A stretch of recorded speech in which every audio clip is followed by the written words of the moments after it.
നമസ്കാരം. Confident group chairman CJ റോയിയുടെ ആത്മഹത്യയുമായി ബന്ധപ്പെട്ട് കൂടുതൽ വിശദാംശങ്ങളുമായി ഇപ്പോൾ അന്വേഷണ സംഘം രംഗത്തെത്തിയിരിക്കുകയാണ്. കടുത്ത 6 മാസത്തോളമായി അദ്ദേഹം കടുത്ത മാനസിക സംഘർഷം അനുഭവിക്കുകയായിരുന്നു എന്നാണ് അന്വേഷണ സംഘത്തിന് ഇപ്പോൾ ലഭിച്ചിരിക്കുന്ന വിവരം.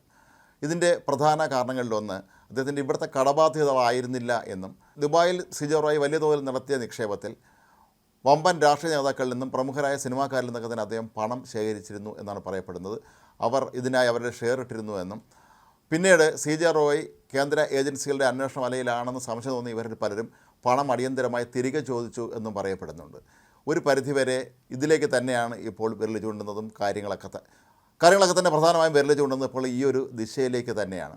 CJ റോയിയെ വിശ്വസിച്ച് അദ്ദേഹത്തിൻ്റെ ബിസിനസ് സാമ്രാജ്യം ഒരിക്കലും പൊളിയുകയില്ല എന്നുള്ള ഉറച്ച വിശ്വാസത്തിൽ ആണ് ഈ നേതാക്കന്മാരും സിനിമാക്കാരുമൊക്കെ തന്നെ പണം ഏൽപ്പിച്ചിരുന്നതെന്നാണ് പറയപ്പെടുന്നത്. ഇവരെല്ലാവരും കൂടെ പണം പെട്ടെന്ന് തിരികെ ചോദിക്കുകയാണെങ്കിൽ അത് നൽകാൻ പറ്റുന്നൊരവസ്ഥയിലായിരുന്നില്ല CJ റോയ്. കാരണം ആ പണമെല്ലാം തന്നെ ദുബായിൽ വലിയ തോതിൽ തുടങ്ങിയ വ്യവസായ സംരംഭങ്ങളിൽ അദ്ദേഹത്തിൻ്റെ റിയൽ എസ്റ്റേറ്റ് സംരംഭങ്ങളിലൊക്കെ തന്നെ ഇൻവെസ്റ്റ് ചെയ്തിരിക്കുകയായിരുന്നു. അപ്പോൾ അങ്ങനെയുള്ള ഒരു സന്ദർഭത്തിൽ പെട്ടെന്ന് ഇവരെല്ലാവരും കൂടെ പൈസ തിരികെ ചോദിക്കുമ്പോൾ അത് കൊടുക്കാൻ ലോകത്ത് ആർക്കും കഴിയാത്ത അവസ്ഥയാണ് ഉള്ളത്.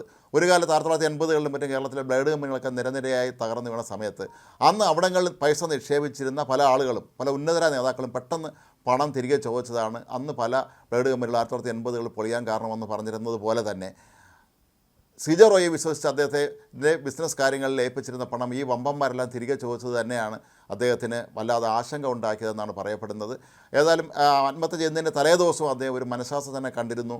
അതിന് വേണ്ടുന്ന മരുന്നുകളൊക്കെ ഒരുപക്ഷെ അദ്ദേഹം കഴിച്ചിരുന്നിരിക്കാം. പക്ഷേ എന്നിട്ട് പോലും അതിൻ്റെ ആശ്വാസം കാണാൻ കഴിഞ്ഞിരുന്നില്ല എന്ന് മാത്രമല്ല അദ്ദേഹത്തിന് ആത്മഹത്യ ചെയ്യേണ്ട അവസ്ഥ കൂടി വന്നു എന്ന് പറയുമ്പോൾ ദീർഘനാളുകളായി തന്നെ അദ്ദേഹം കടുത്ത മാനസംഘർഷത്തിലൂടെ കടന്നു പോവുകയായിരുന്നു എന്നാണ് പറയപ്പെടുന്നത്. മാത്രമല്ല CJ റോയുടെ ഡയറക്കുറിപ്പുകൾ അദ്ദേഹത്തിൻ്റെ കുടുംബാംഗങ്ങളോട് അദ്ദേഹം മാപ്പ് ചോദിക്കുന്നുണ്ട്. അപ്പോൾ എന്തെങ്കിലും വ്യക്തിപരമായിട്ട് ഏതെങ്കിലും പ്രശ്നങ്ങൾ അദ്ദേഹത്തെ അലട്ടിയിരുന്നോ എന്നുള്ള സ്വാഭാവികമായൊരു ചോദ്യവും ഉയരുന്നുണ്ട്. കഴിഞ്ഞ ദിവസം അദ്ദേഹത്തിൻ്റെ കുടുംബാംഗങ്ങൾ കൊച്ചിയിൽ നടത്താനിരുന്ന വാർത്താ സമ്മേളനമൊക്കെ തന്നെ മാറ്റിവെക്കുകയായിരുന്നു. മാത്രമല്ല CJ റോയുടെ മരണവുമായി ബന്ധപ്പെട്ട് ഇപ്പോൾ ഒരുപാട് കഥകൾ പുറത്തേക്ക് വരുന്നുണ്ട്. ക്രിസ്റ്റൽ ഗ്രൂപ്പുമായി ബന്ധപ്പെട്ടൊക്കെ തന്നെ ഒരുപാട് അദ്ദേഹം അവരെ പറ്റിച്ചു പോകുന്ന രീതിയിൽ കഥകൾ വരുന്നുണ്ട്. അങ്ങനെ അല്ല എന്ന് പറഞ്ഞുകൊണ്ട് മറ്റൊരു വിഭാഗം രംഗത്തെത്തിയിട്ടുണ്ടാവും. ഇതൊക്കെ തന്നെ സൂചിപ്പിക്കുന്നത് CJ റോയ് വളരെ കടുത്ത മാനസിക സംഘർഷം അനുഭവിച്ചിരുന്നു എന്നുള്ളത് തന്നെയാണ്. മാത്രമല്ല അദ്ദേഹം മരിച്ച ദിവസം ഓഫീസിലെത്തിയ സമയത്തെക്കുറിച്ചും ഇപ്പോഴും വൈരുദ്ധ്യങ്ങൾ നിലനിൽക്കുന്നുണ്ട്. ചിലർ പറയുന്നത് 2 മണിക്കെന്നാണ്, എങ്കിൽ മറ്റു പറയുന്നത് 3 മണിക്ക് അദ്ദേഹം വന്നു എന്നാണ്. അപ്പോൾ ഇതൊക്കെ തന്നെ സൂചിപ്പിക്കുന്നത് CJ റോയ് എന്ന വ്യക്തി കടുത്ത പരീക്ഷണ ഘട്ടങ്ങളിലൂടെയാണ് ജീവിതത്തിൽ കടന്നുപോയത് എന്ന് തന്നെയാണ്.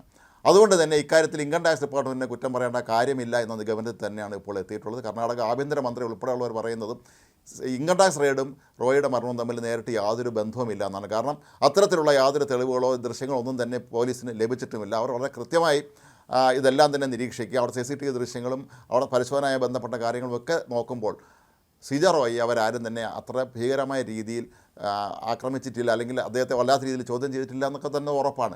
ഈ ഓഫീസ് നടന്ന റെയ്ഡല്ല, പരിശോധനയാണെന്നുള്ളത് പറയുന്നുണ്ട്. മാത്രമല്ല CJ റോയ് അദ്ദേഹത്തിൻ്റെ മുറിക്കുള്ളിലേക്ക് പോകാൻ അവർ അനുവദിച്ച് എന്നുള്ളത് തന്നെ ഒരു പ്രധാനപ്പെട്ട കാര്യമാണ്. സാധാരണ രീതിയിൽ റെയ്ഡ് നടക്കുമ്പോൾ സ്വന്തം ഓഫീസ് റൂമിലൊന്നും ആരും കയറാൻ ഇവർ അനുവദിക്കുന്നതല്ല. റോയ് എന്തിനാണ് മുറിക്കകത്തേക്ക് പോയത്? അദ്ദേഹത്തിൻ്റെ ലോക്കറിൽ നിന്ന് എന്തോ പ്രധാനപ്പെട്ട രേഖകൾ എടുക്കാനുണ്ട് എന്ന് പറയപ്പെടുന്നു. ഇതൊക്കെ തന്നെ വിരൽ ചൂണ്ടുന്നത് റോയ് വല്ലാത്ത മാനസികാവസ്ഥ നേരിട്ടിരുന്നു എന്നുള്ളത് തന്നെയാണ്.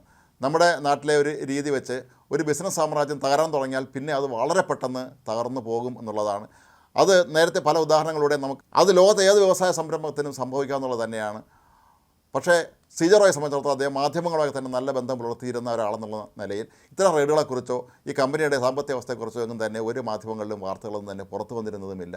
അതുകൊണ്ട് തന്നെ തനിക്കുണ്ടാകാൻ സാധ്യതയുള്ള വലിയൊരു അഭിമാനക്ഷതത്തെക്കുറിച്ച് ഒരുപക്ഷെ അദ്ദേഹം വല്ലാതെ ദുഃഖിതനായിരുന്നിരിക്കാം. അതുകൊണ്ട് കൂടി തന്നെയായിരിക്കാം അദ്ദേഹം ഈ മനഃശാസ്ത്രജ്ഞനെ കാണാൻ പോയത് എന്ന് വേണം കരുതാൻ. എന്നാൽ കഴിഞ്ഞ കുറേ ദിവസങ്ങളായി അദ്ദേഹം അനുഭവിച്ചിരുന്ന കടുത്ത മാനസിക സംഘർഷത്തിൻ്റെ ഒരു പ്രത്യാഘാതം തന്നെയായിരുന്നു ഈ ആത്മഹത്യ എന്ന് തന്നെ വേണം കണക്കാക്കാൻ. ഏതായാലും ആദ്യഘട്ടങ്ങളിലൊക്കെ തന്നെ BJPയെയും കേന്ദ്ര സർക്കാരിനെയും അതുപോലെ ഇൻകം ടാക്സ് ഡിപ്പാർട്ട്മെൻറ്റിനെയൊക്കെ വിമർശിച്ച് രംഗത്തെത്തിയവർക്ക് തന്നെ പിന്നീട് പിന്മാറുന്ന കാഴ്ചയാണ് കണ്ടത്. CJ റോയുമായി ബന്ധപ്പെട്ട് അദ്ദേഹത്തിൻ്റെ വ്യക്തിപരമായ ഒരുപാട് കാര്യങ്ങൾ അദ്ദേഹത്തെ അലട്ടിയിരുന്നുവെന്നും അതൊരു പരിധിവരെ ഈ മരണത്തിന് കാരണമാക്കി എന്നും തന്നെയാണ് അന്വേഷണ സംഘം ഇപ്പോഴും വിശ്വസിക്കുന്നത്.